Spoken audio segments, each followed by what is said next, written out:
The demonization of black women. There is a specific kind of silence that follows the death of a black woman at the hands of the state. Is it isn't the silence of peace, but the silence of erasure. In the early hours of November 10th, 2014, Aura Rosser was killed by Ann Arbor police within 10 seconds of them entering her home. Her death occurred in the midst of national protests for Michael Brown and Eric Garner, yet her name was largely absent from the broader discourse for months. This invisibility isn't an accident. It is a feature of a system that views black female suffering as either unremarkable or conversely hypervisible through the lens of aggression and hysteria. To analyze this, we have to use the right terminology. In 2008, black feminist writer Moya Bailey coined the term misogynoir to describe the unique intersection of anti-black racism and misogyny directed specifically toward black women. This isn't just racism plus sexism. It is a specific combined force that thrives on archetypes and images designed to restrain and control. We are talking about a history that tracks into material effects, from the way a police officer approaches a traffic stop to the way an algorithm decides who is worthy of protection. The demonization began in the laboratory and the circus. In 1810, a Khoisan woman named Sarah Bartman was taken from her home in South Africa and exhibited throughout Europe as the Hottentot Venus. Sickening. She was subjected to aggressive voyeurism because of her anatomy, specifically her buttocks, which scientific experts cited as evidence of primitive sexual appetites. This beastification was essential for the expansion of Western civilization. It created an otherness that divided black women from civilized society. These aren't just stereotypes. Patricia Hill Collins calls them controlling images, ideologies designed to make social injustice appear natural and inevitable. The Jezebel was constructed to excuse the rampant sexual exploitation of enslaved women. By framing black women as inherently hyposexual and unable to control their urges, the perpetrators of sexual violence could escape criminal sanctions. If a woman is seen as constantly looking for sex, the logic goes, she cannot be raped. This dehumanization wasn't just physical, it was medical. J. Marion Sims, the so-called father of modern gynecology, performed invasive surgeries on enslaved black women without anesthesia, based on the eugenic belief that black women didn't feel pain the way white women did. By the mid-20th century, the demonization shifted from the laboratory to the legislative floor. In 1965, the Moynihan Report argued that the matriarchal structure of black families was a tangle of pathology that prevented assimilation into mainstream American society. This laid the foundation for the war on drugs, which utilized racialized images of crack whores and crack babies to strike fear into the public. Ronald Reagan's acolytes whipped up furor against the idea of social support by invoking the black welfare mother driving a Cadillac. This rhetoric had material consequences.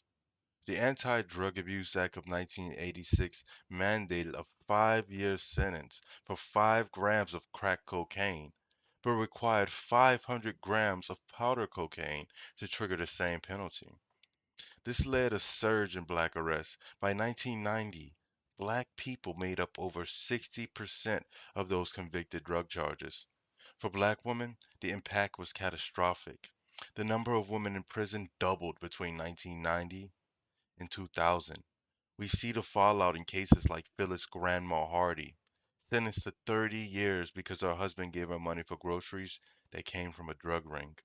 Or Alice Johnson, a single mother who lost her job and took a message passing role for a drug ring to pay bills, leading to a life sentence. The sapphire trope, the loud, argumentative black woman, functions as a social control mechanism.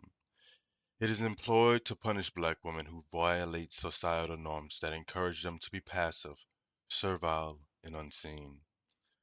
When Charlena Michelle Cooks, who was 8 months pregnant, refused to give her name to an officer in 2015, she was within her rights, yet the officer's perception of her as difficult led to a brutal arrest, where she was forced against a fence as she screamed in pain. Let's go 15. No, What's, no, what's don't. yourself? Andre, they What's about to yourself? touch me. What's yourself, please? Don't touch Joe. me. Don't touch me. Ma'am, Do please. not touch me. Do not. I'm pregnant. Do not touch me. Okay. Do not touch me. What the is going on? Do not touch me. Do not touch me. Do not touch me. Do not touch me, sir. Do not touch me. Do not touch me. Do not touch me. I'm pregnant. Stop it. Do it, please. Ridiculous. What are you doing? Go 15. What are you doing? Ma'am, please. Okay, so I'm pregnant. Please, I'm pregnant. Please. Please. So why are you resisting, then? Why are you resisting, please? I just lost my cuffs. Do you have your cuffs?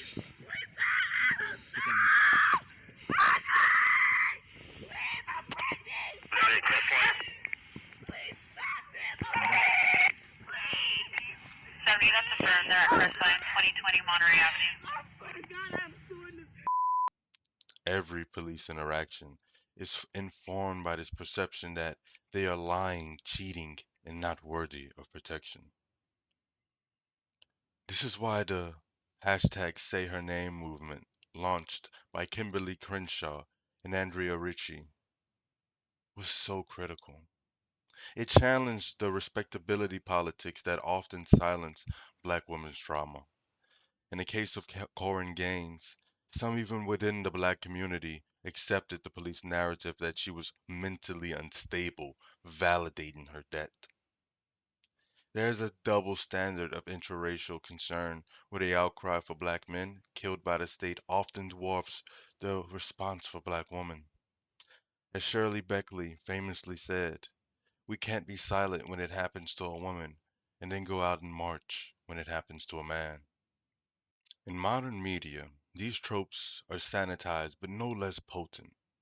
In 2018, the Herald Sun published a caricature of Serena Williams that reduced one of the greatest athletes in history to a butched and fat-lipped baby throwing a tantrum. The cartoonist denied it was about race, but experts noted it relied heavily on racist and sexist tropes of the angry black woman. We see a similar dynamic in the rivalry between Angel Reese and Caitlin Clark. Both players utilize the same "you can't see me" gesture, yet Reese is labeled as playing dirty and having poor sportsmanship, while Clark is praised for her fierce attitude and character. The perhaps most disturbing modern manifestation of misogyny is the perfect victim requirement. When Megan Thee Stallion was shot in 2020, she was met with viral hate campaign for daring to speak up. During her interview with Gayle King, the focus drifted toward her sexual history rather than the crime committed against her. The public's decision to believe her male counterpart over her demonstrates how black women are often perceived as not worthy of affection and therefore not worthy of justice. The demonization of black women is a project of exclusion. It excludes them from the cult of true womanhood, from piety, purity, and submissiveness. But it also provides the foundation for the resistance. By taking an oppositional gaze, as Bell Hooks suggested, we can critically examine and deconstruct these images. It is not enough to just see these tropes. We must understand the machinery that produced them. Because once you see the blueprint, you can't unsee the house it built. And if you enjoyed that, please feel free to subscribe and click that like button. I'm going to be here for much more than that. Next video is going to be the same for the black man. You guys stay cool. Kudos.